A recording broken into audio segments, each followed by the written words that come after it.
Everything I do. And we're live. What's up, guys? Today is Monday, July 8th. I have a very special guest with me, beautiful Brittney Kosev. Aw, I was just admiring your beauty. Listen, in the shirt. I do the peacock thing, right? Where like, Yeah. look over here, not I think not at Lucia this. appreciates right? that. Like, look at this, not Yeah. this. And it matches your tattoos. Yeah, well, I try to blend in something. Oh, I sat with the right arm out, Tommy. They can see the giant gaping mouth. Yeah, well, he calls it the angry butthole. Depends on what you ate, I guess. Yeah, I'm sorry. So I'm actually very excited for today. We're going to be here for a while. I'm going to do a lot of the ins and outs. We're going to talk about everything. I'm sorry. I know in the marketing, I kind of just spit out a bunch of bullet points. At any time, everybody's invited to drop a question, ask, actually participate, because I like fun conversations. We're going to talk about the market, what's going on in today's market, what's going to happen by the end of 2024, hopefully. We're going to talk about rentals. We're going to talk about being a librarian and having a 9-to-5 and how to actually get into real estate. That is something for me that I'm really looking forward to actually talking about. That's the whole reason, isn't it? You just want to talk about books. Well, it was funny because I was brushing my teeth this morning. I was like, where do we start, right? Do we start as a librarian and then we just nerd out for the first hour and then we get into real estate? Or start out, give me your business card, right? Like, tell everybody who you are, your credentials, and we can kind of go from there. Yeah. Well, I guess for the purpose of this, I am the broker-owner of BK Real Estate. I started out in real estate when I was still a school librarian, hence the librarian comments. And that's what my master's degree is in. In fact, people don't often realize that you have to have a master's degree to be a school librarian in most school districts across Texas. So the thing that blows my mind is you need such a high degree to get paid trash and get shit on by everybody. Yeah. No offense. No, that's a pretty good summary Yeah. of education in general at the moment. Getting shit on from teachers to the students, the parents, the administration, and the teachers are just sitting there like, but I love kids. And every time you're trying to fight for a higher budget, trying to keep it. Yeah, it almost sounds like real estate. My niece is going into college. She's in college now, and she's going for education. And I'm like, oh God, all right, good job, good luck. Like I support it fully, but I'm like, oh. I did tell my God, daughter. it's She such a mentioned one pain. time that she wanted to be a teacher, and I said no, you won't. But that's just my personal preference. I believe in education. But and I also own a part owner of a mortgage company, Envoy, here in DFW. We have a branch out here. Your brokerage, right? So BK. So brokerage is my real estate brokerage is BK Real Estate, and then I'm part owner of a mortgage company. How many agents do you have underneath At the that? brokerage, Yep.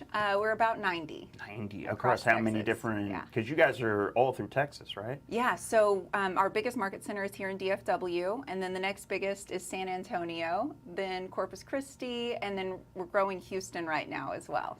So trying to be in all the big places.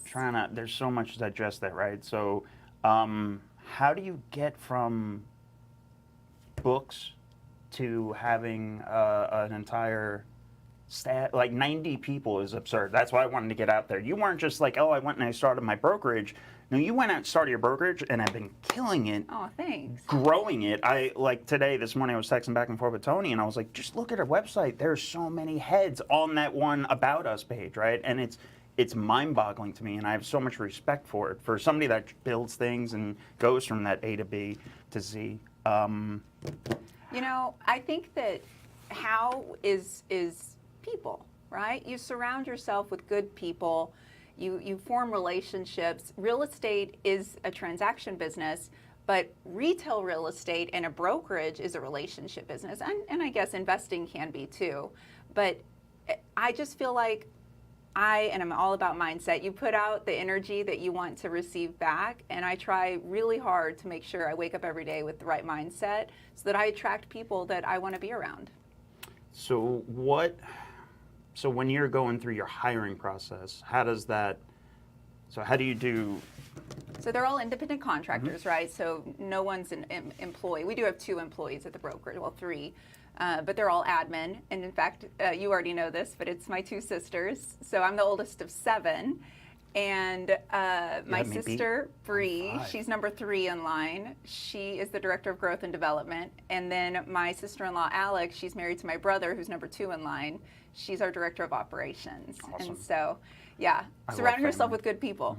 And I know you know about family businesses. No, yeah, right. I mean, we're the Sicilian brothers. We got everybody around. Yeah. You actually have us beat because we're only 5, so 7 is God bless. Yeah, and my you're the dad's actually oldest. getting his license right now too in Kansas, and a couple of my other siblings as well. Are you so, going to try to bridge that gap and go I would multi-state? love to move into Kansas. I think that would be a great market to move into. Did we ever do Kansas? No, we did some deals in Arkansas and got our asses kicked just because, again, trying to find the buyers in smaller sub-markets. But you know, part of the reason I've been able to grow as well is like I said, good relationships. I partner with wholesalers like you. My biggest partner, and he also co-owns the mortgage company with me, is Josh Duke.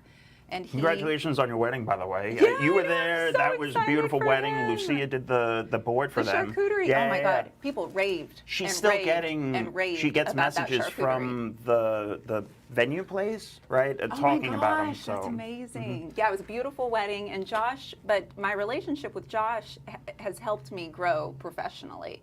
You know, you are who you surround yourself with, and he's just always been a driving force in my career and success, and I give it back to him. But he has been able to provide us retail leads that don't work for his model, and so that's been a great way for me to recruit agents, right? People like listing leads, so that's been another way of growth.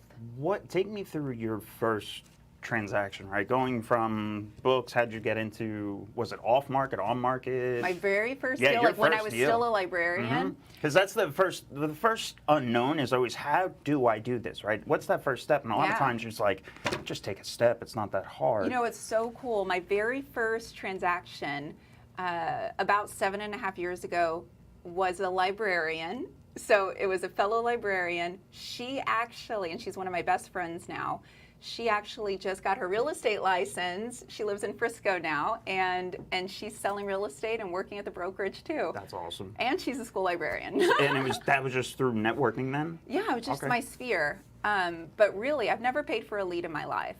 Everything's been the relationships. But working with investors has kind of been my bread and butter, and that's how we know each other. So the first one you did, so you have a portfolio, right? Your own? Yes. My first question is, what are your thoughts on rentals? I'm evicting someone today. She better get her ass out. I always say, thank God we live in Texas for that regard. You know, coming from New York, where trying to get somebody out is 12 months. It's not today. I just remembered, apparently you cannot evict someone when it's raining. Oh, that's fucked. Yeah. Even if it's So never mind, it's been moved to Thursday. Oh, that's trash. But you learn something new every day. I have a strong love-hate relationship for rentals, right? Everybody got into the phase during the past 3 years where it was like a refinance boom. Everybody's doing that and chugging along, but at the same time, everybody was like failing forwards in a sense, right? They were able to successfully get into rentals and then make a couple bucks, but at the end of the day, the market has been turning. I want to get into that. I've seen market rents aren't dropping, but they're not rising at the rate that interest rates are rising and property taxes are rising. And then on top of that, though, I'm actually in the middle of selling several of a mine. lot of people are. I told Stephen Dodd this 2 years ago, right at the peak. I was texting him this morning. I love that man. I was like, hey, do you have a wholesaler in Wichita Falls so I can sell this property? I love that man. But we were talking to him early 21, I think it was, late 21, and I'll just sell your dogs, like the ones that are headaches right now, just offload them and then roll them into something else. Right now, we're seeing, in order to get the best tenants, right, that's actually sub-market rent in a sense, right, because they can afford the property to stay in there for actual 12 months or longer. Well, I mean, the one that I'm evicting, well, I thought I was evicting today, but it's been pushed. It was Section 8. I mean, I even have to evict them because on this situation, she didn't keep the water on. And she didn't want to pay for the water, so I had to get her out of there. The condition of the house. We've had one in the past where it was Section 8, and they had to pay some stupid low fee. I think it was like $25 was their portion of the rent, and they still wouldn't make that, and Tony had to evict them over that. Like, so Yeah, the it's dumb. whole glory of rentals being cash flow and passive, I think, is such a bubble that I want to smash a hammer through. Well, we actually, I say we, it's my portfolio. I have 11, but I say we because my assistant Britt is awesome and she helps me with everything.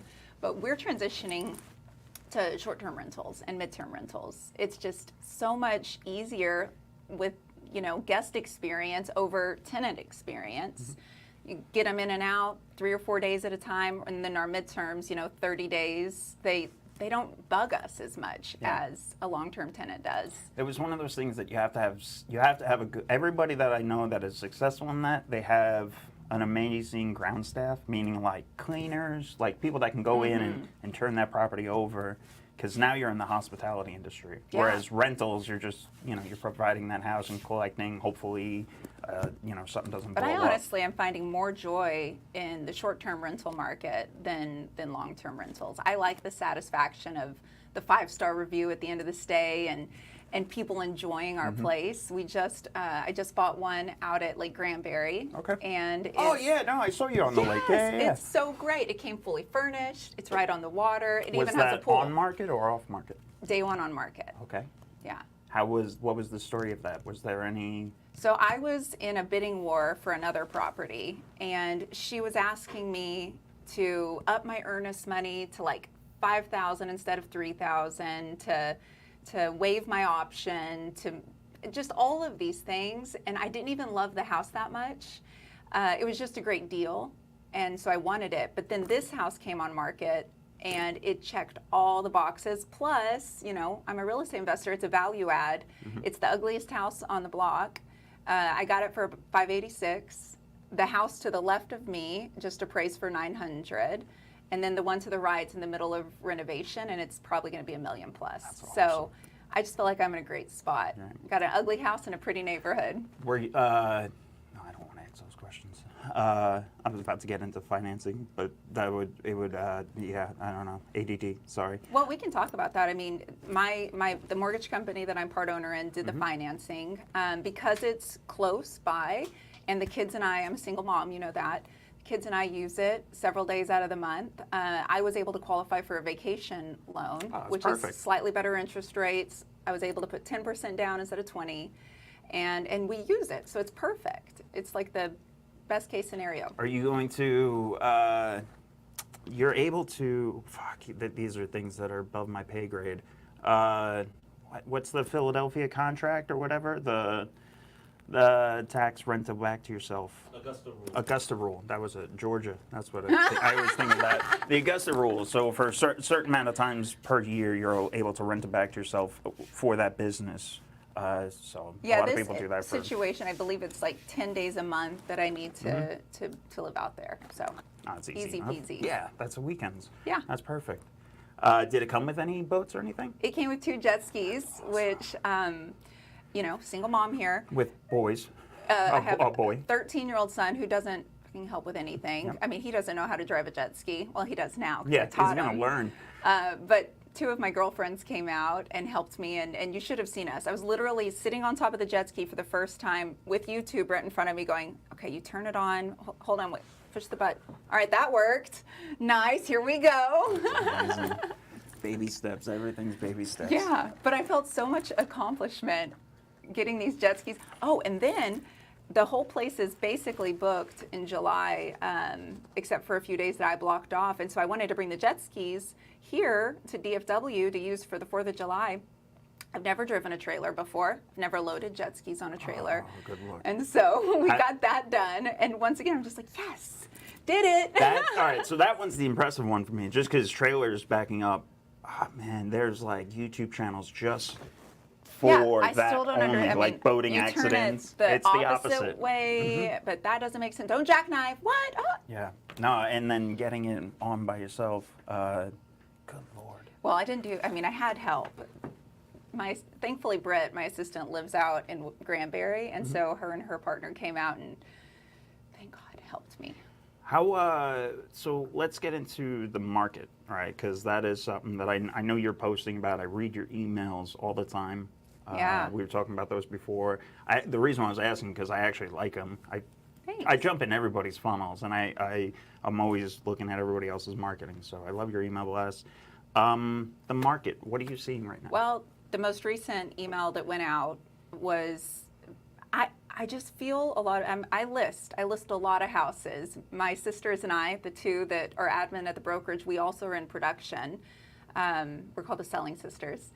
And we are primarily listing agents. That works really well with having the other businesses that I do. You know, listings are just a little bit less time intensive as far as showing properties, whatever. We have 13 active listings, and some of them have been sitting for over 100 days. When we first priced them out, the prices were fine. We listed where it should be listed. We looked at the comps, but you know, and as well as I do, I went to your mastermind where we talked about the comping that has to happen now. You have to look at actives. Yeah. You can't just look at the solds. And so I put that last email out because I was so freaking frustrated with inventory and getting blamed for not getting them sold, which that's fine. I'm not a victim, and I do take ownership of my marketing, but you do have to take into account what's going on in the market. And if interest rates are at 8%, and that's what people are qualifying for, you know, a $240,000 house is unaffordable for a lot of people. And I feel like a lot of retail sellers don't understand that the market has taken this drastic speed bump, right? Yeah. It started April, right? Yeah, that's about right. April, there was never an April thaw. I was saying that all back then, you know, usually in April it snaps. You're excited. Absolutely. It didn't really jump into action. And then everything, now what you're seeing are anything that was on April that should have sold, it didn't. So now it's tainted. So May comes around and now people are looking at that. I remember people, my friends, they just closed on a house, but when they got under contract, they're like, yeah, I know it has 42 days on market. Like they were saying that like it was a negative, like there was something wrong with the house. And I'm like, that's perfect. That's under 45 days. Like, what are you complaining about? Like the house is perfect. Just go buy it, right? But now you're starting to see people with days on market that you're never used to seeing, right? People are spoiled and seeing 14 days on market. Yeah. Now you're starting to see plus, 45 days being the trend or the average. What's crazy is, I'm familiar with Texas. That's where my market center is, and that's what I do. But I've got friends who have brokerages in other places. They work in other places, and they're shocked that our inventory levels are where they are. I have a friend in Philadelphia, and he was like, things don't sit near as long here. They're still flying off the shelf. So it's inventory levels, right? And so even though our inventory levels here in DFW are still a little low, if you look at, the nation, but we don't have enough buyers out there buying the inventory. So it's ticking up, right? Because inventory is made up of new listings, but also listings that are not moving. And I don't know what I'm waiting for the other shoe to drop of some sorts, but a balanced market is they say 3 to 6 months of inventory. So if everything's sold, it would take that amount of time to clear the books. What are we at right now? So it depends on the county, but overall DFW is about 3.6. Okay. So you would think that we're moving, and some stuff is, but as a whole, even though inventory is 3.6, that's a balanced market. It really is more of a buyer's market in a lot of ways. And it's very market specific too. There are some deals that even though they're in prime DFW, we're still hitting them at 65, or we're doing an additional 5% on the front side, just to take into account that it's going to drop. It's not going up anymore, right? If your ARV was 100, by the time you go to sell it, it's probably going to be 90, right? Between days on market running up and price adjustments, because the things that you're listing, they're still moving. They just have to take price cuts, right? Like, you're having to have harder conversations. We say price enhancements. Oh, good Lord. It's a retail thing, That's right? the most all retail the shit I've ever heard. Well, that's what you got to say. What's the sales pitch for that? hey, listen, Mr. Buyer, we have a price enhancement out at 123 Easy Street. I think you're going to really like it. If you say, we have a price cut, they go negative. Enhancement, positive. You say house to sellers, you say home to buyers, right? Okay. Yeah, All this that is why psychology. I don't do any of the retail side. That's why you have to find agents that do both. That is so hard too. How do you find agents? Like, so let's start there. For your growth to 90 agents, how do you find them? What's your marketing on that? Yeah, well, up until right now, we've not really What's your done. time on? So you've been doing this. The brokerage has been open since January of last year, so a year and a half. Year and a half, and you're up to 90. That, again, I'm just trying to put like an exclamation point of how unbelievably awesome that is. I want to get to 250 by the end of the year. Good Lord, God bless. That's just so stressful for me, right? Like knowing those people's names alone, like bugs me. We have 12, and I got stressed over understanding people's names. I suck at that. You're an introvert, though, in a lot of ways. I'm a complete. And I'm an extrovert in a lot of. I love it. I love hanging out with the agents. I love becoming friends with them. I like to get to know them, hear their struggles, coach them. I love it. So how do you go about Finding good agents? Yeah, finding good agents, ones that are going to actually work. That's the hard part, right? Well, like everybody gets into real estate because they think it's glitz and glam and it's going to be easy, but it's not. It's a lot of hard work, and it's a lot of hard conversations, a lot of phone calls. Something that I've been wrapping my brain around, in fact, I said it today, every Monday morning I do a mindset call for the agents, just get their brains going, pump them up for the week. And this morning we were talking about the miracle morning, which, have you ever heard of Hal Elrod and the miracle morning? It's 6 daily routines that you should do when you wake up before you check your email and just to get your mind right. It's specifically for entrepreneurs too. I mean, it's so hard I probably don't do any transition. of them. So what are they? So it's called the Life Savers. It's an acronym, SAVERS. It's silence, so meditation, prayer, whatever, deep breath, affirmations. I am a money-making machine, or something like that. Yeah. No, Visualization. I know. We have somebody picturing. that does them in the bathroom over here, and we always hear her. Good. Oh, well, God bless her. she's probably creating her future. I know. I feel bad. And then exercise, reading, and then the final S is scribing, which is really writing. He just couldn't put a W at the end. Yeah. That's great. But anyway, I was saying that because one of the things that he talks about in there is you have to have this reality check with yourself that 95% of the people you know are comfortable being mediocre. And that's a lot of the agents across Texas, and that's okay. A lot of them are okay with 3 deals a year. And if that's what floats their boat, that's awesome.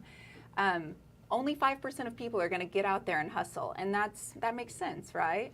Does 3 deals a year, does that still cover the new changes to licensing? So the whole NAR settlement? Yeah, that whole NAR settlement. I was expecting a bunch of part-time realtors to kind of drop out from that. A lot of them are going to leave, but it's not even the NAR stuff. It's the market. Yeah. I mean, this is a tough market, and we talk all the time about keeping your head up. Do what you know you need to do, and business is going to come. But it's hard. It's hard for those agents. Like I have 2 that Arturo and Kim that just did an open house for one of my listings in Keller. And they are grinding. They are out there every weekend hosting open houses, and it's just hard to pick up clients right now because of interest rates. It's just tough, but they're doing all the right things, and so business is going to come for them. They're definitely not the 95%. It's a hard conversation that you always have to have when people want to get into sales, right? So going from the 9-to-5 world of being a librarian, or I was an engineer, right? I have a lot of people all the time. I want to start wholesaling, or I want to get into real estate. This way I can quit my job, right? Well, you have to understand your goals, right? Where do you want to be? When is that exit point? For me, I jumped like 2 feet, right? I quit my job. I cashed out my 401k, and that was my startup. And then that was it. I was sink or swim. Scary. It was scary as shit. But I kind of forced myself because I had 2 kids and I had to do it. I'm similar. I did both jobs, though, for 3 years. Yeah. And the kids, I got a divorce. That's kind of what led to the real estate career. I needed to make more money than a librarian can make. to support my kids, and my daughter's in cheer, and my son wants to try everything. Like right now he's playing the euphonium. Somebody's got to pay for that. It's this thing, it looks like a tuba. I don't know either. And they eat 3 fucking times a day. They never stop. They never stop. I buy snacks for school, and then we never even get it to school before the snacks run out. I hear bags running through the pantry and like little giggles, like a little leprechaun, I swear. Have you ever tried sprinkling goldfish and then telling them that they have to catch what they eat? It keeps them busy. I haven't done that yet. I think CPS would call me if my mom walked in and I was like throwing food on the ground. Like the dogs. But, the kids would go with me to my showings, and clients, now they're 13 and 11, so they can stay home and they don't need me as much. But back then, they were going with me to everything. And so it was real estate at night, but during the day I was a teacher, and it was tough. And it was none of that. But it's the want, you have to, I wanted it. People are going to look at that and say, "Oh yeah, but she started during year whatever, right?" Or what? Someone somewhere is going to make an excuse, and they'll say that's why Brittney was successful, or that's why Nick was able to do it, or that's why I can't do it. And I'm like, at the end of the day, just pick up the phone, just make more calls, just do more. It doesn't take much. Make more calls, but COVID did help me a little bit. I'm not going to lie. It was easy to scale when interest rates were at 3%, right? There were buyers aplenty. And I happened to have the relationships with the investors, so I had the listings and everything was multiple offers, and it was great. It did allow me to scale faster, but it wasn't that, because it took all the things before COVID happened that let me get there. So like you are absolutely correct when saying COVID helped, but how many, because we've talked during those times, how stressful was that? How many different hats were you wearing? Because you were doing rehabs of your own of some sorts, right? You were doing, I know you were buying, and I don't know if you're selling, but you were buying, you were refinancing, you were trying to build your own portfolio. I didn't start my own portfolio until I left education. Okay. So my third year, I made $80,000 in real estate, and I made $60,000 being a librarian. So that was all retail deals that you were selling for people? Retail, investors. I would do stuff off market. If you could put a dollar amount on real estate and I could make money off of it, I would figure out a way. But when I had 80,000, I was like, I'm only working part-time doing this. And granted, it was a lot of part-time. But what could I do if I just went all in? And it was scary, just like you said, because I didn't have a savings account. I think I had saved up like 3 months of expenses, and I gave up benefits. And even though my salary was only like $3,500 a month, I can't even imagine living off of that now. I just did it because I knew that a better life was ahead of me than behind me. And also, the kids deserved more. They deserved all the things, and I knew I could give it to them. How'd you find your first mentor or like help, right? Where was your first, how'd you learn? So I learned by podcasts. I learned by just doing it, but books. I go back to reading. I would pick up any book on real estate and read it, just zoom through it. My first book I read when I first began the transition was Sell or Be Sold by Grant Cardone. Okay. Because he talks about how, in the salary world, you're just waiting for the fish to be brought to you for dinner, right? But when you are in commission only, you have to build your fishing rod, you have to string it, you got to sit there, you got to be patient, then you got to catch the fish, then you have to clean it and cook it, and then you can eat. And that was a big mind shift that I had to go through, and that's why I do the mindset calls on Monday mornings. So the agents here, like, this is what you need to do. That's why we went over the miracle morning. I do that every morning. That's part of my routine. I get up at 4 and I do those lifesavers. Good Lord. I went to the gym at 5 a.m. today. Lord, I didn't get out of bed until 6. No, today Logan kicked me out of bed early. But anyway, I fucking love hearing that. That was a huge shock, right? Going from 9 to 5, you have your salary or whatever base you're living your life on. You were able to say, all right, well, I know in 3 weeks I'll be able to save up this amount of time and then I'll be able to go on vacation. All of those things, right? You kind of live your life. The time thing is like a huge part. Back to the mentor thing, you know, I had a few friends that had gotten into real estate when one of my best friends, Janine, was about a step ahead of me, and so she kind of was like this beacon. She was a teacher as well, and she had just gotten her principal certification, and she decided to get into real estate. And I was like, well, man, she encouraged me. I did it. So I would bounce ideas off of her, and then I met Josh Duke, my investor friend, when I moved out here, and that just leveled up so much. And so when I quit teaching, I started making more money. The next year, so I went 80 that year 3. Year 4, I made 240, and then the next year doubled that, and then it just has grown exponentially. But that's when I started buying properties, was the year I made 240, because I had all this money that I didn't know what to do with. I was like, I could take the kids to Disney, but that'll just be a memory. We still did it. We still did it. People don't understand that. And that is another part of when you step out and you become your own boss. You have to kind of keep it real on things, because it does run away. You start making a lot of money, and it's then so easy to spend it. It's so easy to spend it. And it sure is fun. It is. I mean, how's Tessie doing? Fuck that car. All right, we'll talk about that later. We can't bash Tesla too much. Tommy holds a lot of stock in it. He'll yell at me. Well, you're part of the problem, Tommy. Shit, you said something there, and I wanted to. But you know who was a great mentor when I was first buying my beginning of the portfolio was Stephen Dodd. We were just talking about him. He encouraged me. He was like, you know what, Brittney, just do it. Just buy one. And he sent me a deal from a wholesaler in Wichita Falls. It was $21,000, but it had a tenant in it for $500 a month. I was like, well, that's 2%. Okay, I've got $21,000. Bought the house, sight unseen. It's time to go collect the rent. Steven goes with me. He's like, I'm just going to bring my gun. Yeah, I was about to say, case. Steven's the gun. And I was like, well, we have to have a gun to pick up rent? And good thing we had it. Yeah, anyway. That house, do you still have it? So that's the people I'm evicting. $21,000. They stayed in it for 3 months. Finally, I had to evict them. They stopped paying. Walked the house for the first time. It was a literal shit show. 21,000 worth. Yeah, what do you do? I mean, totally gutted it, redid it all, put about 40,000 into it. Then I put a revolving line of credit on it so I could buy more stuff. It appraised at 110.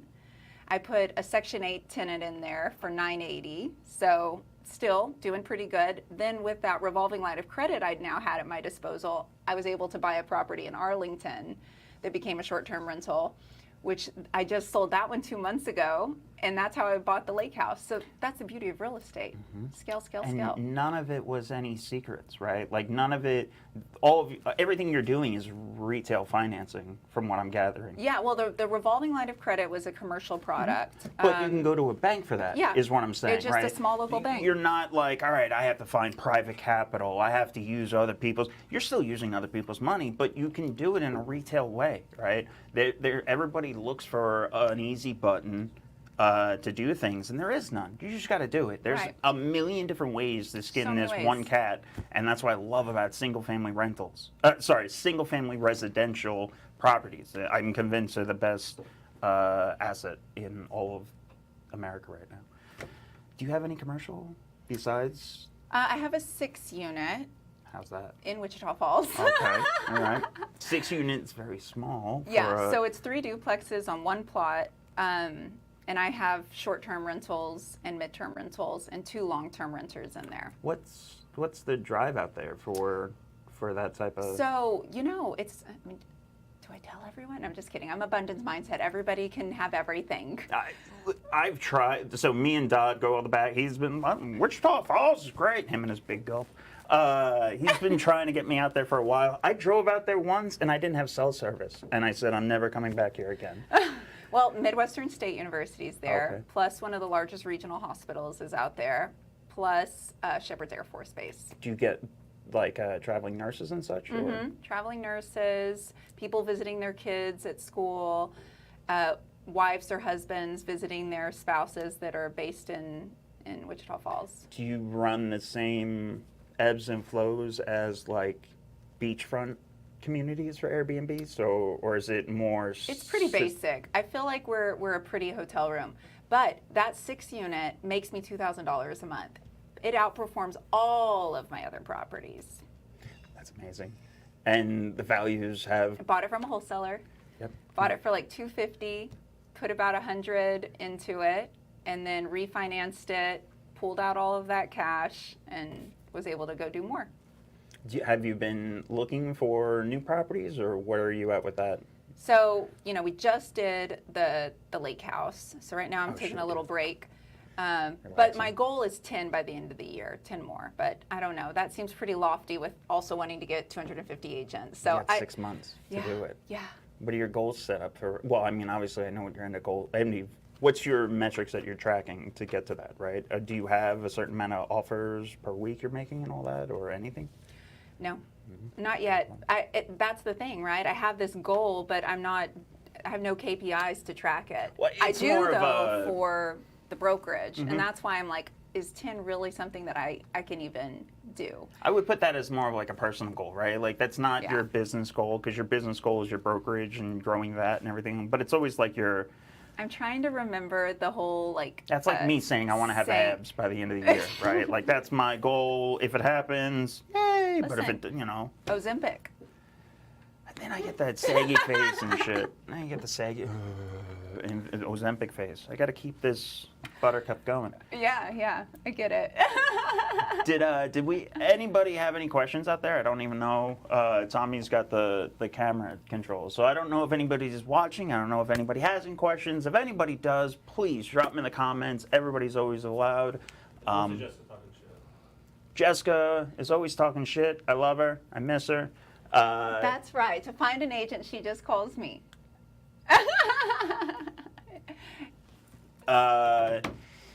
Did you see Donovan's? He wants to see your abs. I want to see my abs. I haven't had abs since I was born. I just want everybody to know that.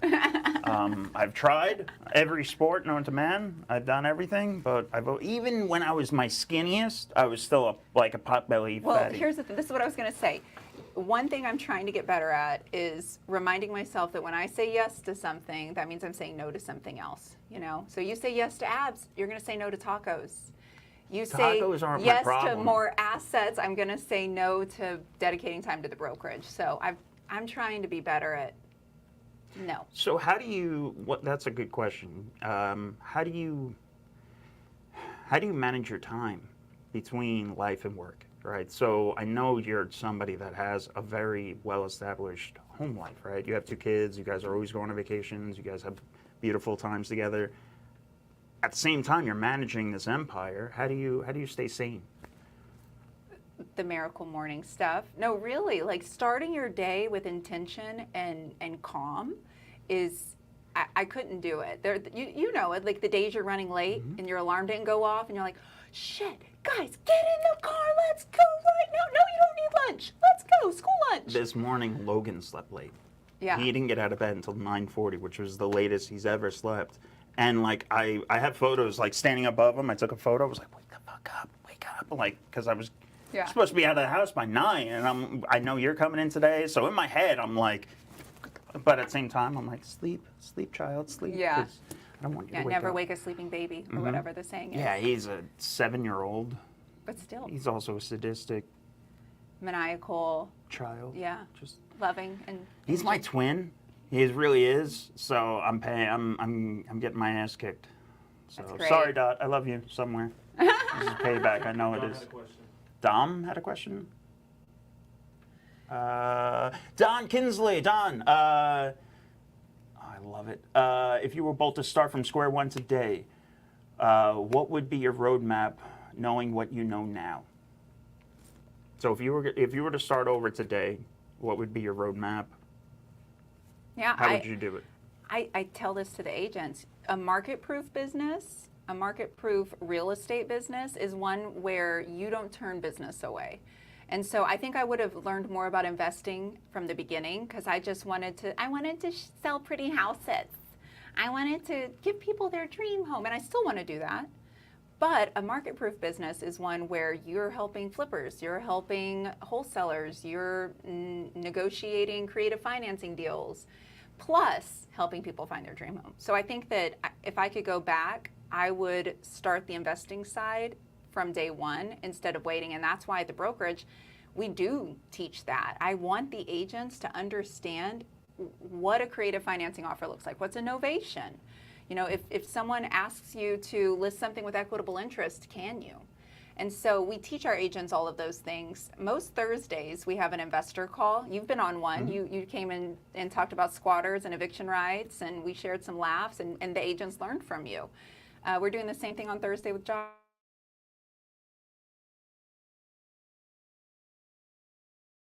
She's friends that I've met through the conferences over the years, and they come on and share, and it's just great to hear more about how people invest and the different strategies. I came to your mastermind 2 times ago. I come most when I can. When you decide to grace us with your presence, it's usually after hours. I will say that, like, Yeah, you know. because I've got like a kid event, cry open me a house. goddamn river. We just went over all of your accomplishments, all right? You asked about time. I Yeah, time know. block. Yeah, I'm not part of that. Yes, you are. That morning meeting that you set your day off. We're right here, right now, Nick. Be We present. were supposed to be here tomorrow. My mother is a recovering alcoholic, and I'm going to she's start in drinking today. and she's in AA, and she's really passionate about sobriety. She was over yesterday, and she was telling me about this funny saying. She was like, you know, we say in AA when you've got 1 foot in the future and you've got 1 foot in the past, what you're really doing is shitting in the present, Brittney. Amazing. That's a great one. So that's where we're right now. We are not going to shit in this present moment. I love it. I'm always a ball buster, though. So if you were to redo it and you were going to do that, right, what does that mean? You're going to start investing more directly sooner, right? So does that mean just buying from I think I would have wholesalers? just educated myself more on Okay. the investing side from the beginning. Mhm. I think, I don't know if I could go back in time and leave education sooner. It was already pretty tight, and I felt like I was doing all the things that I needed to be doing, waking up before the kids and staying up after I put them to bed and working every weekend. I was doing all the things. I just wish I would have educated myself more on the investing side so that I could help more people and scale faster. What about you? I would have stopped lending sooner. So I was stuck in. Y'all did hard money, right? Well, that's what I jumped into it. When I asked Tony, I was like, how the hell am I going to go from engineering and slow-speed diesels and all these giant tankers and to selling real estate or real estate? And you think retail and you think house flippers and you think HGTV. Yeah. None of that is real. And then he is like, I don't need you to do any of that. I just need you to be able to come and talk to people. I just need you to be you at the bar. And I was like, oh, I can do that. I can talk to people. So I got into real estate and I got into lending and analyzing deals. And when you're analyzing deals as a hard money lender, you're able to learn everything, right? So you know how to analyze deals. You know how to find where the hell things can go wrong. You're doing the front side analysis, and then you're doing the back side when you go to refinance too. So you're like, oh shit, this didn't appraise for what it was supposed to. What happens? And solving problems. I would have gotten out sooner because I was naive and I thought relationships meant more in that regard, right? I have plenty of people that I built massive portfolios for. And then once rates started changing, I was now having to rate change against myself. I was just to keep relationships. And I was like, you know what? I'm done. I'm out of this.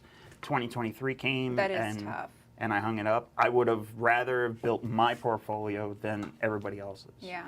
So, because I did in just Pouring a few into years. people and feeling like you're not getting it back, or that they could leave or turn or go to a lender with a better rate, just like that, when you've built the that's tough. Because I would be, there was literally, I have a phone call I'll never forget. I was on a cruise ship down in Galveston on a Sunday, and I answered phones for my clients, and I was still talking about their refinances. And first off, it's a refinance. It's not a closing that needs to happen right on that same day, right? Yeah. There's a lot more wiggle room. It's not like you're racing a foreclosure or anything like that a lot of times. So I was going above and beyond, but at the same time, I was started losing clients for an eighth of a point. Yeah. You're talking about things that do not matter in the long run, all right? Let me close your deal in less than 30 days and move on to the next one. Take your money back out and go reinvest. And people weren't understanding that. So if I were to have to go over and do it again, I would have started earlier. Same thing. You're right, I'm building my own. Everything's there. Knowledge is all around us. That's why people are in this Discord, and that's why I try to give out that knowledge. Yeah, it is tough though. The pouring into people and building something to see that it could go, but that's a callousing of the mind, right? David Goggins. It really is. You will lose and it will feel good. It does. You just wake up and get the fuck out of bed. It's not that hard to be successful. Just wake up and go do it, right? One of the things, because it's all fresh on my mind, because that was what the mindset call was about today, was the alarm clock. And I was telling everyone, when you snooze, you lose. Everybody hears that. But like literally, why do you snooze? It's so asinine. You didn't like it the first time, and you're going to just do it again in 15 minutes. And so a mindset shift that I'm trying to do for myself is wake up excited, right? You want to attack the day like it owes you some money. And it's tough for people because they're stuck in a just a negative funk about waking up, right? Some people don't want to get up out of bed. And don't. It's because they don't like the life they're living. They want to stay in that dream state, that subconscious, everything's fine here. And that's the negativity bias that we all have, that has been built in us from an evolutionary standpoint, that fight or flight. We've been kept alive by worrying. But now we're living in an age where that's not serving us anymore. We don't need to worry about a freaking saber-toothed tiger coming at us, Wolf randomly jumping out of the woods. Yeah. We need to change that negativity bias. We've got to focus on the positive, and we do have to, when that alarm goes off, be excited that we are up out of bed. We're going to hit our goals for the day. I don't know, maybe because it was my dad ingrained it in us. Like there was no, I would try to sleep late, but if you were home, you were up and at him. He would just start singing. Is that singing. why you were like, oh, he's sleeping? No, yeah, like I wasn't messing with him, but like, he would just start singing "It's Time to Get Up in the Morning" at the top of his voice. He was one of those dads. Can you sing it? No, I would wake up people downstairs. It's time to get up. It's time to get up. It's time to get up in the morning. And just belt it right in your ear. You weren't allowed to sleep late. He was a military guy, and ever since then I'm just ingrained in waking up and doing something. Right, so. You have to get up and go to work in a sense, right? Now, whether or not that's your office, that's in your side bedroom, whatever, but mentally you have to be able to get up and go do something, go to work, go commit to the day, right? Now, whether or not that's your car mechanic, whatever, but go do it with a purpose, right? Like, hey, this is my job. I'm going to do it. I have, X, Y, Z. I don't have a negative mindset toward it. I try to always have a positive mindset. I went to Taco Bueno the other day. That's a negative mindset. No, listen. That's this horrible. Lady Why taking didn't you go to Taco Bell? Oof. Way better than Bueno. No, Taco Bueno's great. I was ordering my burrito, and the lady was just so freaking sweet. She was like, hi, oh yes, of course, let me get you that burrito, and it's going to be $4. And would you like hot sauce? No? Are you sure? All right, honey, I'll see you at the door. And I'm just like, wow. She is either faking it like a motherfucker, or she is truly happy, or she's just really wanting to find the best. She's probably on mushrooms.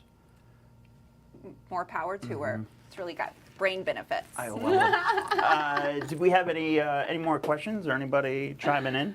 No, not yet. No? All right, cool. Just wondering. How do you think the market's going to take us in the rest of the year? I think that, not to get into politics, but I think that regardless of the outcome, we are going to have better interest rates. because one's going to promise it and deliver, and then one's going to start doing it now, which in fact the Fed just announced that they're going to have a 0.75 bips drop over the next little bit. They just, put that out today. I haven't seen it yet. But Rates they said it. Rates starting to drop before the Fed is even doing anything, which is a nice thing, right? Yeah, so I think that's going to keep going until the election. And look, see what's happening. We're taking care of you guys. And then Trump's going to say, well, I'm going to do a better job, and I'll promise it. So regardless, I think interest rates are going to go down, which is going to be great. So hopefully by what we're thinking on at the brokerage and at the mortgage company, we're thinking that hopefully by Q2 of next year, it should be so much better. Q2 next year is a good time frame, I think, to put into. Yeah, we're like April this year, where you said just started plummeting. I think April next year, hopefully we'll have that normal busy spring buying season, and it'll just keep going through the summer. I tell everybody right now not to get anything past 90 days, right? Because that's just unknown territory, completely unknown. We're all hoping that rates drop and everything like that, but at the same time, well, yeah, I thought rates were going to drop already. I mean, I was kind of telling that to anybody who would listen. Surely they're going down. We all think they're going down. And how wrong was I? I still, I'm one of them, they probably shouldn't. Because rates are finally dropping. You want to see prices go down, don't you? Well, not even that. They waited too long. They ignored inflation for way too long, acting like it didn't happen. At the same time, we've never stopped spending. Debt has gone through the roof 10 times over.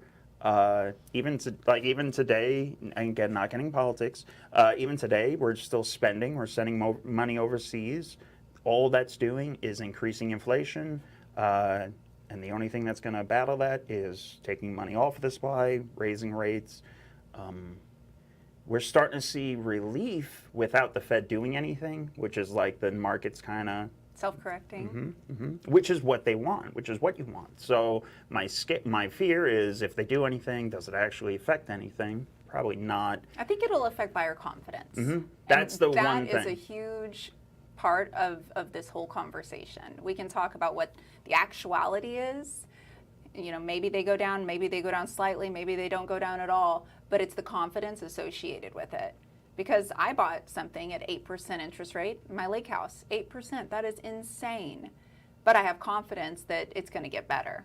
And I had confidence in what I bought. And so people are buying, but most people out there are scared. And they want to see what's going to happen in November. They want to see the aftermath. And that's why I think April is going to be What price points do you see different price points moving versus others? Are there still buyers at that plus $1 million range? For the longest, the reason I say that is for the longest time we were having obscene buyers coming from California and overpaying, and you would see them just buy something for $750 and knock it down. Well, my sisters and I are kind of unique. We list anything from a $200,000 house in Fort Worth to we're about to list next week a $2.5 million house in Dallas.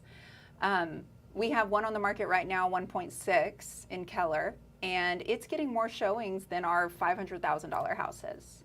And so I think that the people that are affected the most are the dual income, two working class people, maybe making $60,000, $70,000 a year each, because they're getting hit the hardest with inflation, right?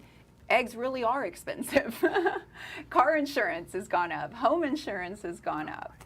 And so, that $500,000, that's the tough part. People don't fucking understand taxes. Tax and insurance alone are blowing deals up. Oh, yeah. I see them all day long coming across sub-2 deals, and they're not realizing that the PITI that they're advertising is going to double next year, or double once they buy the property. And it's part of the not understanding real estate portion. People are getting into this business only doing one thing, and they don't understand the full egg that they're trying to sell, right? They don't understand what actually happens or what's involved with PITI. This guy's got, someone was pushing a sub-2 deal to me, right?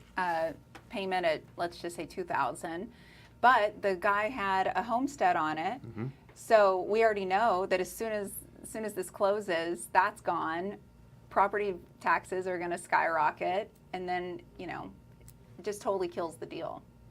What are you? So earlier you were talking about other markets. Are there any other markets besides Kentucky? What it was with the K, wasn't it? Kansas. Kansas. Damn it. I would like to go to Florida. That's a good market. Tampa area has been kind of on my radar. You just like the beaches, though. No, Josh and I, his wholesaling business, if he wants to move into a market, it makes sense for me to move into a market because he'll have retail leads for us. And so that's a great way for me to attract agents. Plus, I could have boots on the ground for him because he's based out of DFW. So when he wanted to go to San Antonio, I wanted to go to San Antonio. When he wanted to go to Houston, I wanted to go to Houston. Now I'm trying to talk him into doing more in Corpus Christi because I've got some great agents out there that would crush it. What's your favorite market in Texas besides DFW? You can't say Dallas. You know, Houston is hot. Houston is moving. I hate San Antonio. You mentioned San Antonio. That's Well, why I said it's everything's I love old. my agents in San Antonio. They're so great. No, the people there are amazing and everything, but I hate the houses there. Everything is so old. Every deal you come across is the house is decrepit and it needs well over $100,000 just for a 3-2. My San Antonio agents are struggling too. I think it's a slower market than DFW. It is a large military community there, and so that's pretty good because you get, you know, they get an influx of new people coming in. Which actually, this is kind of cool. We're one of the very few brokerages in Texas that have been approved by the Department of Defense. And we have a skill bridge program for people leaving the military, entering into the civilian world, and we just kicked it off. And so that's really, really exciting. How'd you do that one? That's awesome. Yeah, well, one of the agents was former military, really passionate about it. And he got us approved. And then our first skill bridge person, he's a 20-year Army retiree and he's so cool. I love him. He's actually going to be here tomorrow. He's driving in from San Antonio because I'm speaking at a mindset thing tomorrow. And he wanted to see it. But he's just like this big, cool guy. But he's also into chakras. And I just love him. Awesome. And he's heading up the Skill Bridge program and helping us grow it. Just people, you know, they're so passionate about helping other military folks transition. There's a lot of mental health issues surrounding the military world and the things that they have to do and see and then to transition out of that regimen, like your dad in the morning, wake up, wake up, wake up. I mean, you probably have some like, whoa, from the childhood. It's just, imagine living it. But they make such good investors, I find. Bill Allen has 7-figure flipping and 7-figure mastermind, all that. He's all retired Navy. Most of that mastermind, and he's got thousands of members. Most of them are all retired Air Force, Navy, some military, and they're all getting out, retiring, and then working for a couple of years, building up their business, and then I don't want to say retiring, but that's their business is now real estate, right? Whereas they're not getting out of getting out of their service and then having to go work for another 30 years honestly, until retirement. I just respect them so much. And my division leader in Houston, she's retired Air Force. I have 2 broker associates out in San Antonio. One of them's retired Air Force. Just quality, great people that want to help, they want to serve because they have that servant heart, just like teachers do. You know, I have a servant heart. I love helping people. But now they want to make money while they do it. People have such a negative image, right, of what a real estate investor is in their head. Such a negative, right? It's just this giant rich person that just is a horrible landlord and everything. Writes everything off, no taxes. Yeah. The best investors I know, and I mean millionaires beyond millionaires, they're the nicest people in the world. They want to help everybody. They're just very analytical and understand money, right? But they're helping people. They're not stealing houses, right? They're actually solving problems and creating opportunities for other people, right? I want to start doing a segment on like the investor is an actual person. Yeah. some bullshit cracking that box. Maybe we could have a book. It could be a coffee table book, and you open it, and it's just a picture of a normal-looking guy or girl or lady with a bio on him, you know? And you're like, oh, it's a normal person. That's cool. Meet Tom. I guess it doesn't have to be a book, but, you know, it could be a social media thing. I wanna write up. Do you have any books in your hopper? Mm-mm. Why not? I'm not. You're a reader. I'm not a writer. Mm-hmm. ChatGPT is awesome, though. Yeah. I would hire a ghostwriter. Dispo, Donnie. So I want to buy a house. Should he wait until next year? Yeah. Well, no. I mean, here's the thing. If now's the time to get a deal and not overcompete for it. Mm-hmm. So you could get a deal for, I don't know, let's say the house is listed at 300, but it, like you said, been on the market for 42 days. The seller's getting desperate. They'll take 275, plus they'll give you $5,000 to buy your interest rate down, and whatever else, throw in the kitchen sink. That was the part that I was going to mention. Right now, and I've been screaming this, is such a great time to buy because you can leverage the realtor, right? So leveraging the realtor to actually go get your seller concessions, get you so many things, because people are freaking out that their house is on the market for 45 days, right? Now, when I first read that and I was going to say no, I was thinking selling. And if you can wait to sell, I think you should. It's scary because everybody asks that question, and why wouldn't now be a good time to buy? Are you scared prices are going to drop all of a sudden? Or are you scared that your value, or are you going to have a better rate? Oh, if you only waited 6 months? It's that buyer confidence. Even though, you know, experts are saying, well, this too shall pass. And I think we're going to be okay. It's that fear of the unknown. And if it's a new investor or a new, you know, just a new home buyer, there's a lot of fear associated with it. But now is a great time to buy. So I'm convinced that the best time to buy is yesterday. Yeah. Now is the second best time, because again, if you buy now versus wait in 6 months, what happens if rates didn't drop, or what happens if values did go up or down, right? Then now you're kicking yourself in the ass and like, oh, I should have bought 6 months ago. Yeah. So I'm not a person that says date the rate, marry the house, because I feel like that's a little bit of steering, because we don't know. Yeah. So you have to be comfortable with what you're paying right now. But that has to be because the trend is there that it's gonna go down. But you do have to be comfortable with what you're paying right now.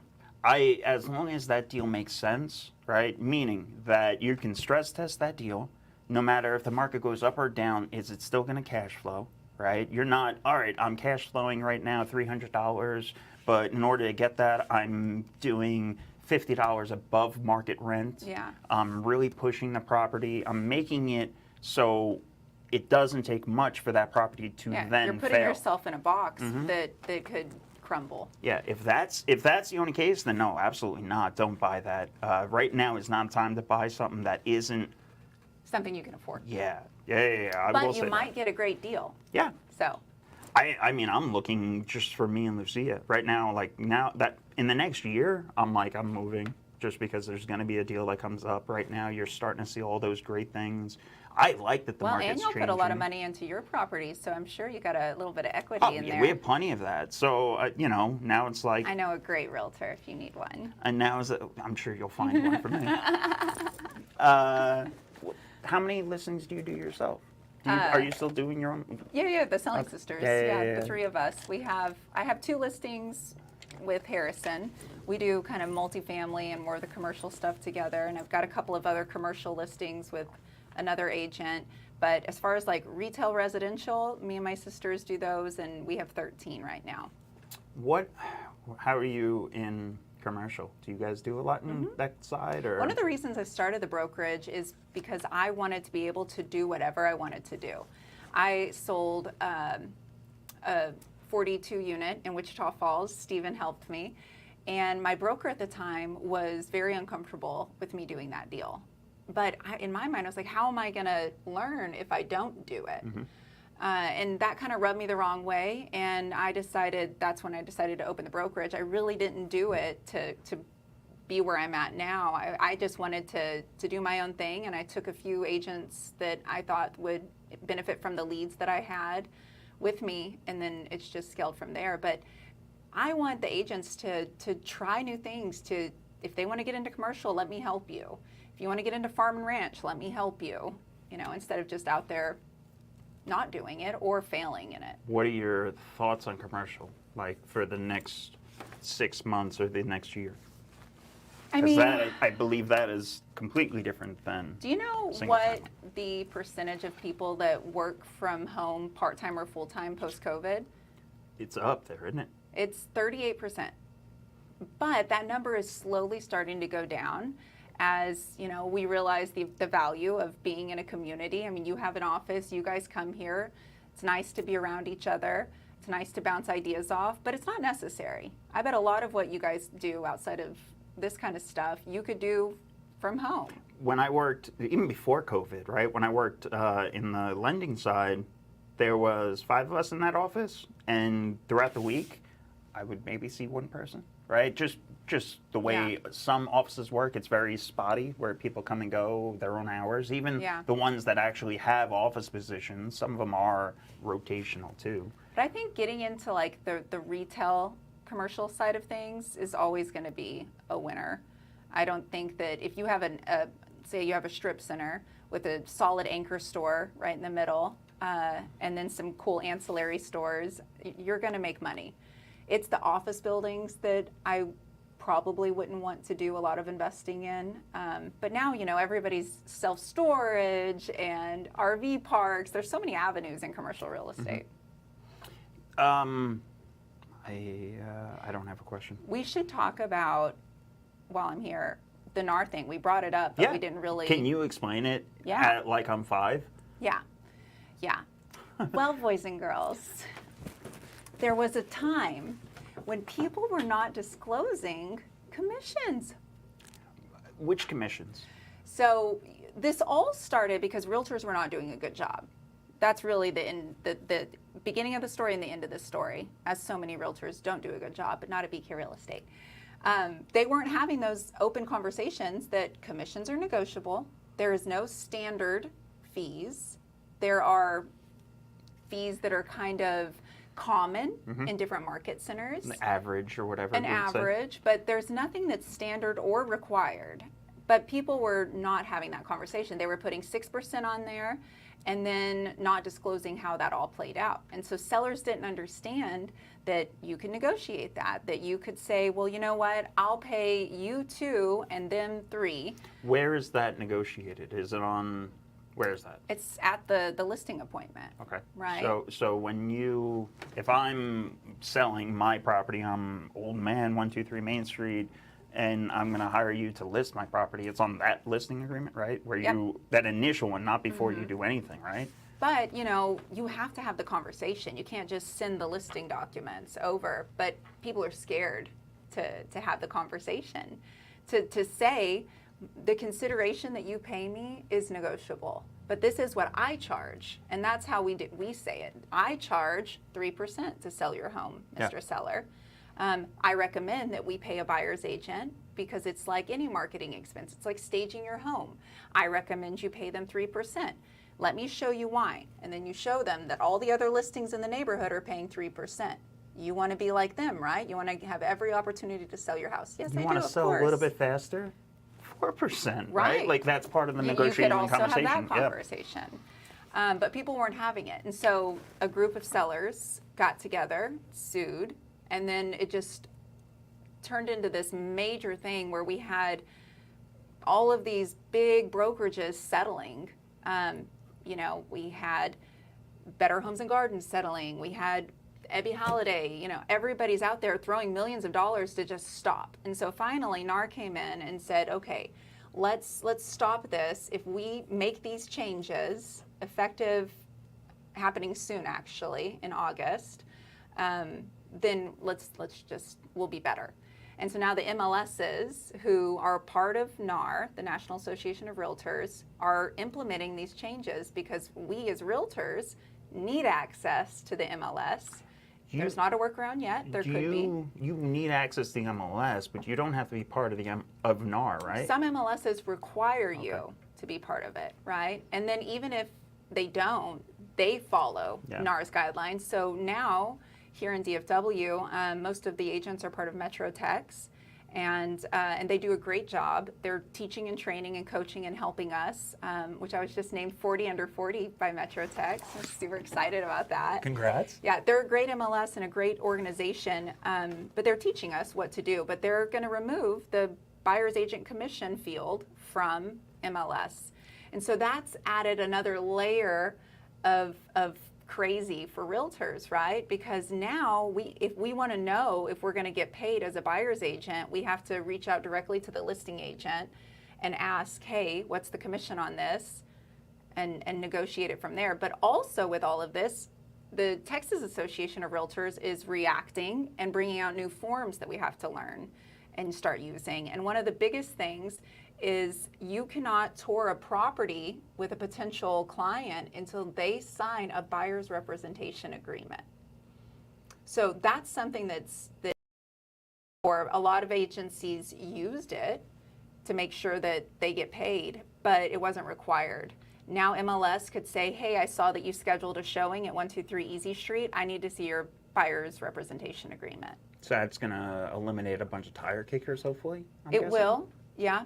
It will. And I think that if we all do it the right way at the same time, like we're trying to do come August, that it'll just be commonplace. And so hopefully it won't be, there won't be a lot of objections. Is there any workarounds on making it easier just to let them know that, hey, commissions are standard or common standard, right? Like whatever, right? 3%. I know they put in restrictions that you're not allowed to put it out there anyway. Can you do it in email blasts or anything? So brokerages like mine, I could put on each of our listings what our commission is. So then the buyer's agent, instead of looking on MLS, they could go to the BK website, find the property on our featured listings, and look at the buyer's agent commission. That's a lot of work. Yeah. What we're telling our agents is get ready to answer your phones. Yeah, and that's something Be that better. agents need to do. Yeah. Because the average agent sucks at that. No offense. No. That's a real, just like When I investors have a bad rap, realtors have a bad when rap. I call realtors and their voicemail isn't set up or it's full, I want to throw my phone against the window. I'm like, how are you in a sales position, but you're not fielding any messages or anything? A lot of it can be text, right? Do you pay a BAC, buyer's agent commission? If so, what is it?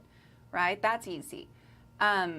It's one thing that we kind of harp on at the brokerage is negotiations or phone calls, right?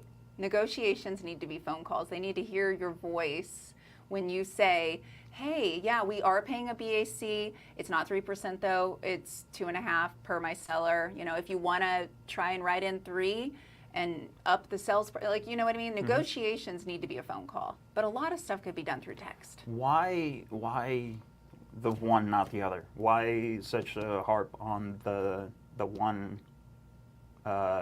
commission versus not the buyers, right? Or sorry, the sellers, not the buyers. Did I say that right? No. Because you can't advertise the one. On listings on MLS, no one knows what my commission is as the listing agent, but I want to attract buyer's agents so people see that. And that's also a term in the contract. So one of the fields on the Texas contract is that commission at the very bottom of the 1 to 4 contract. I'm sure you've seen it's X amount of whatever. So having it clear in there is nice. What do you think the ramifications of it are going to be? Just that people work harder, but I think personally, I'm a little. I think there might be a countersuit. I think that people are going to go around using a buyer's agent. They're going to go directly to the listing agent. Listing agent's going to have the seller's best interest at heart. Buyer's going to get screwed. And there's going to be enough of that happening that a group of buyers are going to come in and sue. hey, we weren't being represented. We need representation. No taxation without representation. Well, you just, because, all right, well, I think the confusing portion is, because in my eyes, I'm like, you want to be paying as much as you're paying for somebody's worth, right? So if I'm going to say, hey, I want you to do a job for me, but I'm going to pay you 50% of what your standard commission is, right? Are you going to work as hard for me? Probably not. Right. Are you going to be That's as motivated? why the conversation is had up front with buyers too, just like the listings. So if I take on a new buyer, let's say you and Lucia do want to go look at properties, then I would have a buyer's consultation with you, just like I have a listing consultation with my sellers, and say, hey, Nick, you want the best representation possible. You want someone negotiating on your behalf? Well, I will do all of that for you plus more. I will be a happy, smiling face, and I charge 3%. I will try and get that paid for by the seller. However, there is a small chance that I won't get it paid for by them, and so I need you to be okay that you might have to pay me.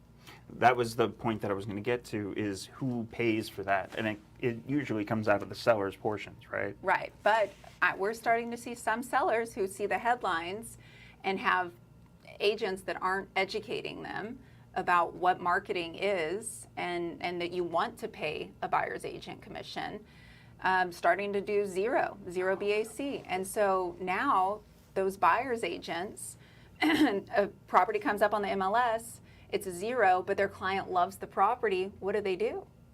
You know?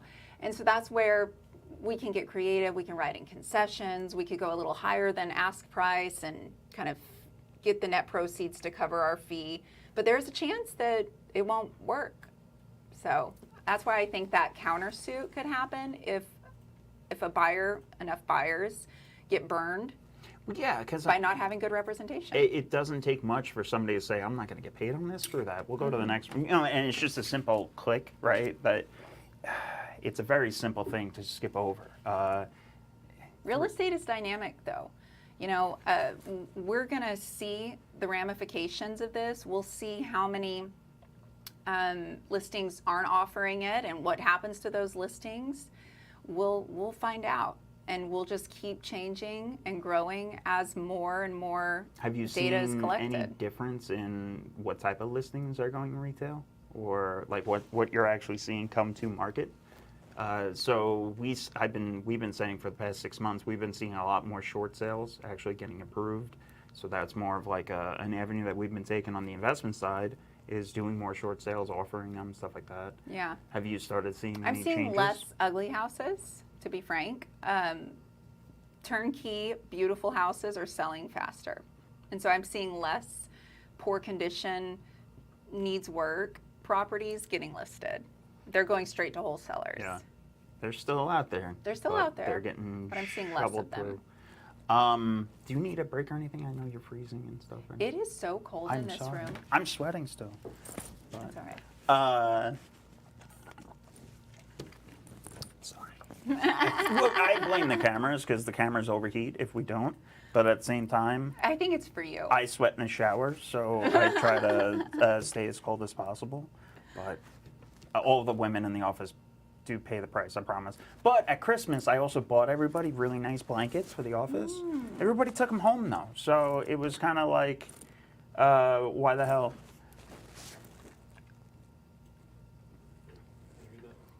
Oh, okay. Brittney, what advice would you have for an agent looking to build a real estate team? Especially, where do I find the first recruit, and what key qualities should I be looking for? That's a great question. I think that you have to have a value add, right? You have to have if you're going to be a team lead, you have to have a reason for people to want to follow you. It could be your sage advice. It could be your dynamic personality. But most of the time it's leads. And so a lot of teams begin forming when the rainmaker, right, the team lead, has excess business and they want to share it. And then they start making that money, and then they can go buy Zillow leads, which that's a whole other thing with the NAR stuff. But, I think there has to be a value add, a proposition that attracts the agents to want to work with you. When you're doing your filtering or whatever, do you have them do any onboarding tests or anything like that? Do you try to find what their mental makeup is? Like, do you? You know, I'm a brokerage, not a team.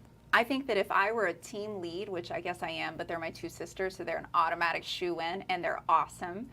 But if I were to have a team, I would be very picky about who I brought on. I would have an interview, I would have questions, I would put them through some like stress test. You know, what would you do in this situation? You know, how do you think you're coachable?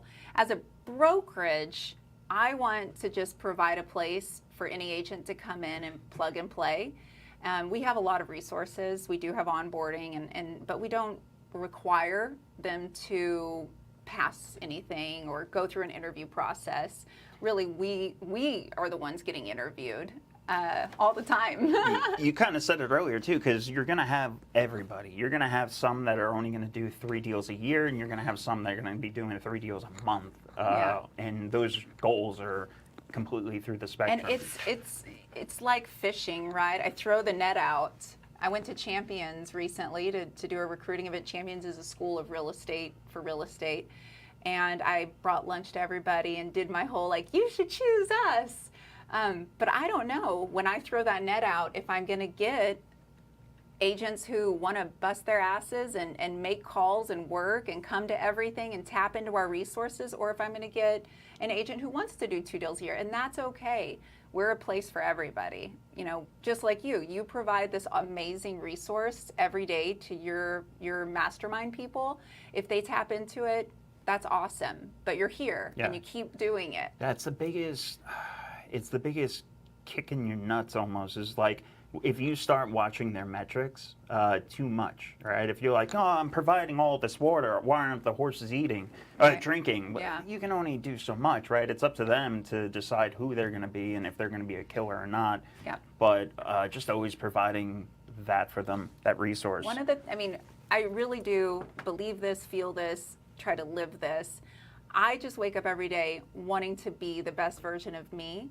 And right now, that's building a business that I believe in. I know that we are putting out great content for our agents, and I know that our trainings are great. And we come from a place of abundance, and we want success. And so it's going to come back. I just know it is. Right now, the market's hard for me. I'm not making as much money as I should be making for the amount of effort and time I put into the brokerage, but it will. It's a long game. That's everybody, though, and that's everything. It has to be a delayed gratification. Otherwise, what's the point? Right? You know you're putting in the work. You're going to succeed later on. So many people don't have emotional intelligence, and that's what the gratification is. You've heard the marshmallow thing, so pretend like you're a little Nick again, and I put a marshmallow in front of you, and I say, Nick, you can have this marshmallow right now, but if you wait 5 minutes, you can have 2. And you can tell a lot about a person based on their decision. Can they wait 5 minutes staring at that 2 marshmallows, or are they just going to eat the 1 and go? So many people operate on a 1 marshmallow mindset. So wait 15 and get 3? Like, how does this work? Well, no. Now you're taking the story too far. No, I just want a bunch of marshmallows. Love it. How are we doing on time? No, we're perfect. Well, I don't have a time limit. We can cut it. We can go. How are you on time? I'm doing good. Are we going to talk about books ever? Yeah. What books do you want to talk about? So. What are you reading right now? Listen, I am rereading Red Rising. I haven't finished it. I got like all the way through to it, and then I stopped because I got sidetracked with something else. I forget what it was. I think it was Chaos. And then I'm also just like all the other girls, and I love A Court of Thorn and Roses. Why? It is trash. It is pure dog shit. Smut. No, it's not even good smut though. It's like she wrote. God, everything is so bad. I could write better smut than this. I'm telling you. But The Fourth Wing is also really good. I'm all about the dragons right now, and I love Game of Thrones. And He's supposedly finished. I know, I'll believe it when I see it. The same thing. I'm still waiting on King Killer Chronicles to finish. But my favorite book of all time. I should reread that, but I think it'll just hurt me. Did you read the short story that they came out with? There's the one with Bass? the girl. Oh no, it's a but new my one that friend just came out. Carly, the one that's the librarian, she read it and she said it was good. I need yeah, to I'm read halfway it. through that also. I stopped. a lot of times. Squirrel, I just Epic sidetrack. fantasy, guys. This is actually how we became friends. I went to one of y'all's open houses, the cool property that y'all did in Fort Worth. It was like 1918. Oh, the historic house. Yeah, yeah. I went out to that, tour it, and met Jessica, who was just so sweet. Another teacher. Yeah, and then I walked out, and you had right here your My Illuminati tattoo. That's Illuminati. No, it's Deathly Hallows. It's Illuminati. Whatever. But I knew the real answer. And I was Yeah, like, yeah. whoa. And then Lucia and I started, I was like, oh my gosh, these are my people. And we're nerds at heart. I know. And then y'all invited me to play Catan, and the And you rest started is- kicking our ass, so we stopped inviting you. You haven't invited No, me in a we while, haven't but I played don't in think forever. I've ever actually won. I think I won one time. I think you Harrison won multiple is the times. one who won I think multiple times. I think you've won multiple times for Harrison too. Well, it's You because guys y'all were- start indulging in extracurricular activities, and you're easy to beat. That's not true. That's never true. What do you have any upcoming events or anything you want to tell people about? Or Well, this is going to be so fun. I don't have the exact date yet, but it's going to be at the end of August, 22nd or 30th. Ryan Romo and RFP Homes. We're going to do a summer pool party. did you find a actually. house for it? I think we're maybe going to do the Virgin. Okay. We're pricing it out, but it's going to be for investors. It's going to be invite only, and so obviously you guys will be invited. And so any investors out there that want more information on that, it's going to be totally fun. I got to put you in touch with Nick Hockman. Also has a bunch of houses with pools that he can yeah. rent out. I was just worried about parking, because if we have Yeah. 200 people there, Yeah. imagine the parking situation. Be a bunch of Ubers going through. I'm so happy that you came in. Thank you so much. How can people get a hold of you and Yeah. such? So bkrealestatetx.com is our website, and I'm on Instagram at brokerbritk. We also have Instagram BK Real Estate. So Financing. You guys offer we Conventional, have the invested? whole gamut. We do conventional products, DSCR, some commercial stuff. So if you're doing a fix and flip, if Yeah. you're doing And Devin is the other part owner of Envoy, and he is just the smartest dude you'll ever talk I love to. him. So I met him at your event, and he was doing the presentation, and I'm a big nerd when it comes to graphs and Data everything. analytics. Yeah, so then I instantly had him come over and speak for the group. I should Yeah. probably do another one since we're in Q3 now. He and Harrison both have their CPA, and so Devin will look at your taxes and help you with all of the, like, this is maybe what you should do if you want to buy this year, and just big brains. Surround yourself with everybody you can. Thank you so much for coming in. I honestly cannot say thank you enough. This is awesome.